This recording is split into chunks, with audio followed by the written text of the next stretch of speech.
So yeah, welcome back to garageLaverty, where I'm reporting from my new couch in the garage. Running out of room in here. Done some cool new stuff. Got some stuff in. Got some stuff out. I want to take you through what's been going on. Show you the parts I picked up. Show you the work I've done. Show you where we are now. Welcome back. So yeah, knowing that I didn't have a lot of room to work with, and this car is just taking up a ton of space in my garage, I had to start making progress quickly. And because it was convenient and easy to get to, I started with the rear end. And the goal for the rear end is to narrow it by approximately 2 inches so it fits under the back of this car. Went to the junkyard. You guys saw pictures of this in the last video. And once I got it out of the truck, which at 190 pounds was not an easy job, I went through and started pulling it apart. I'm not going to have a handbrake in this car or anything like that, so it's just get everything out and start cutting off every tab that is there. So as you can see, there's a ton of cutting dust here. Like I went through, 5 cutoff wheels and a grinding disc, and all these tabs have to go away. And you can see when I took this video, I was about halfway through that. I left the brake clip retainer there, but I've taken everything else off of it because when we shorten it, we're going to put on a whole new spring seat and shock mounts, all of that. So the plan is to do a Watts Lincoln back. I'm going to have to change out the rear cover for that. But yeah, all I did was sit here for the better part of 8 hours doing this. I got about 6 hours in one day.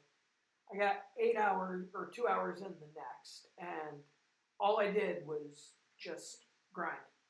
Just throw dust down, keep changing discs, and just sparks everywhere and dust everywhere it could be. And when we got to the end, it's now shiny on both ends.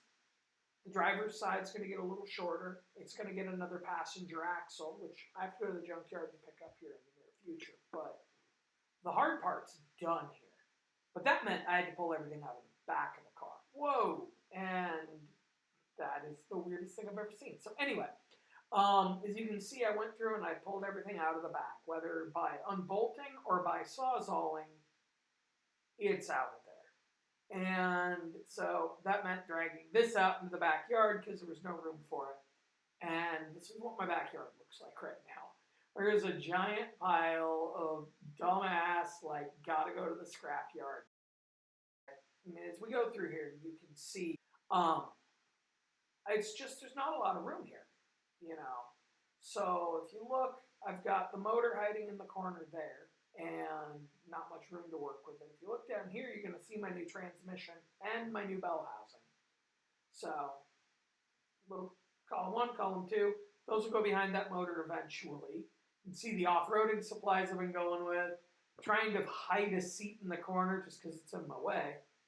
And no matter what I do here, I've got to keep in mind I only have so much room. So at this point, that rear end we cut up is hiding under the back of the car, sitting on the ground, waiting for me to have time to do the rest of the work to it. And it was time to move on to doing all this floorboard because you know what? It's messy and I might as well get started. So if we come into the car, you're going to see the before. Maybe we're going to go, nope, we're going under the car to where there's nothing left. This is what I get for B-roll. Rob, I blame you. So as we go through here, you can see it's not pretty.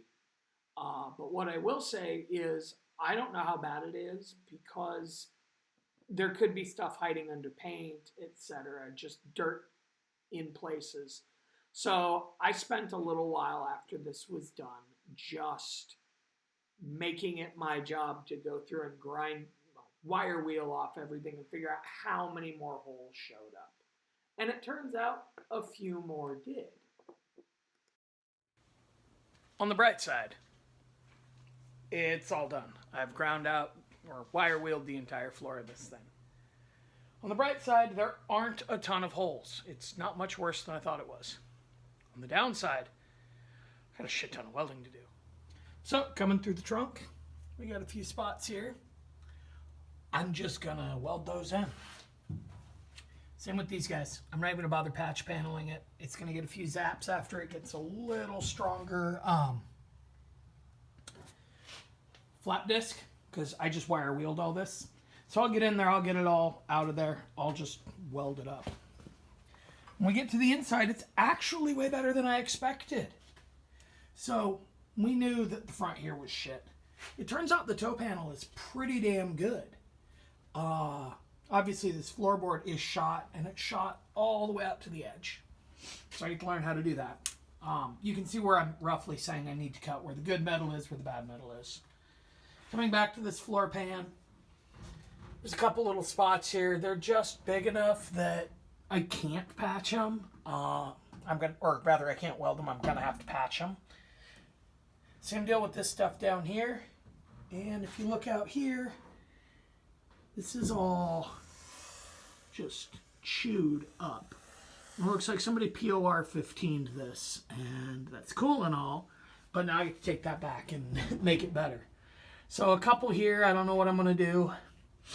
This seems more the POR 15, but I can patch those holes. I don't know if I'm gonna have a back seat yet or what, so I kind of gotta play that by ear. If you look, there's a matching little bit out there. Obviously, we knew this back floor pan was shot already. This isn't through, but it's through enough that I might as well. And then if you look up here, everything out there is shot all the way through the gas pedal. But it looks like I can keep this corner here just to index off of. So, as it goes, that was a messy, messy job. If I never do it again, it'll be way too soon. The car came with a bunch of panels from Auto Body Panels. I guess they're classic to current fabrication out of Detroit. And went through everything and I just set them in the car. And I knew I didn't have one rear floor pan. But now that I see this all in place, I'm realizing that I don't have anything for way back here. That one, I can still do little stuff. And then I've got these panels. I really don't think I need the toe panel on that side. So that may provide work for back here. But the more I look at it, I don't think I'm doing complete floors. I think I'm actually just going to go through and I'm going to cut and patch what I need. And obviously, like, most of the front floor is going to get used. But interesting observations. It's time to start cutting. So with that in mind, the next update you should expect to see is just that. The floor is getting cut, big holes everywhere, and starting to figure out how we use some cardboard to patch everything in. So until next time, give me a couple of weeks. I'll be right back with you.